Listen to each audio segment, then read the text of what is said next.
Sir என்ன ஒருத்தன் கேட்டான் சார், சக்கரை பொங்கலுக்கு ரசம் ஊத்தி சாப்பிட்டுருக்கியான்னு கேட்டான் சார். அப்படி அவன் என்ன கேட்டான், உனக்கு வயசு என்னன்னா 50 ஆச்சுனே. 50 வயசுல இழந்துட்டியா அப்படின்னா. அவன் சொல்றத பார்த்தா எனக்கு ஆடாடா அந்த ரசத்துல சக்கரை பொங்கலை போட்டு அந்த சக்கரை பொங்கல் முழுக ரசத்தை ஊத்தி என்னமோ கடல்ல கப்பல் போற மாதிரி அதை முழுக அது அப்படியே நெய்ப்பதமா கரைச்சி அது உள்ள இறங்குறப்ப ஆடாடா சக்கரை பொங்கலோட இனிப்பு ரசத்துல இறங்கி ரசத்தோட காரம் சக்கரை பொங்கல்ல இறங்கி ஆடாடாடாடாடா. இப்படி சொல்லும் போதே எனக்கு வாயில எச்சி ஊறிடுச்சு. உடனே வீட்டுல போய் ராத்திரி நிகழ்ச்சி முடிச்சுட்டு வீட்டுக்கு போறேன். என் மனைவி தூங்குனாங்க. எழுப்பி ஒரு அடுப்புல சக்கரை பொங்கலை வையி, ஒரு அடுப்புல ரசத்தை வையின்ட்டேன். ஏன் நல்லா தானே வீட்டை விட்டு வெளியே போனேன், இப்போ உனக்கு என்னாச்சு?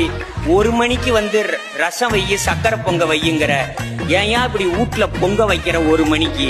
அப்ப நான் இல்ல வையின்னு, நான் வெங்காயம் அரிஞ்சு கொடுக்குறேன், பூண்டு அரிஞ்சு கொடுக்குறேன். அதை வச்சுட்டு கரைச்சி சார் வாய்க்கு கொண்டு போகல சார், மூக்குக்கு கூட கொண்டு போக முடியல சார். அதை அப்படியே வச்சுட்டு அவங்கிட்ட போய் நீ ஏன் அப்படி சொன்னேன்னு கூட நான் கேட்கல, அது ஏன்டா என்ன பார்த்து சொன்னான்னு. அவன் சொன்னான், நீ சாப்பிடுற அழக பார்த்தேன், நீ எதை வேணுமானாலும் சாப்பிடுவேன்னு எனக்கு தோணுச்சுன்னா. சார் இன்னைக்கு நான் சொல்றேன் சார், என் சகோதரி கல்யாணம்னு சொன்னீங்கல்ல, மனசு வந்து சொல்றேம்மா, இந்த சக்கரை பொங்கலுக்கு ரசம் ஊத்தி சாப்பிட்டா நல்லா இருக்கும்னு சொன்னவனும், கல்யாணம் பண்ணி நல்லா இருப்பேன்னு சொன்னவனும்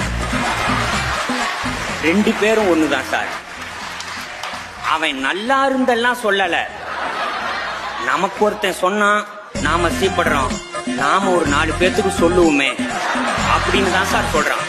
இப்ப நான் சொல்றேன், கல்யாணம் ஆகும்போது எல்லாருமே சொல்லுவான் சார், போக போக சரியா போயிடும்னா. ஆனா எவ்வளவு தூரம் போகணும்னு எவனுமே சொல்லல.